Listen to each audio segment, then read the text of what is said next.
Okay. నిజంగానే అంటే తెలంగాణలో బీసీలంతా ఏకమయ్యే పరిస్థితి ఉందా?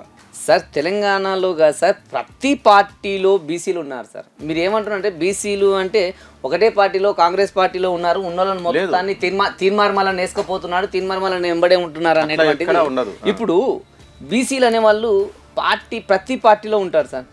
ఈ బీసీ అనేటువంటి వ్యక్తి కాంగ్రెస్ పార్టీ నుంచి కానీ, బీజేపీ పార్టీ నుంచి కానీ, టీఆర్ఎస్ పార్టీ నుంచి ఉన్నటువంటి 3 పార్టీలు, ఈ 3 పార్టీల నుంచి బీసీలు మొత్తం ఏకమై తీన్మార్ ఉన్నతో పాటు వెళ్తారనుకుంటావా? ఎక్కడ వెళ్ళరు. అది ఆ పరిస్థితి ఎక్కడ ఉండదు. ఆ పరిస్థితి లేకుంటే నువ్వు ముఖ్యమంత్రి కాగలుగుతావా? నీకు జేబులో డబ్బులు వచ్చినాయి, నీకు డబ్బులు వచ్చినంత మాత్రాన తెలంగాణ రాష్ట్రంలో ఉన్నటువంటి వాళ్ళందరికీ బీసీలకు డబ్బులు వచ్చినాయని అనుకుంటున్నావు. వాళ్ళ వ్యవస్థ కింది స్థాయిలో వ్యవస్థ దుర్భరంగా ఉంది.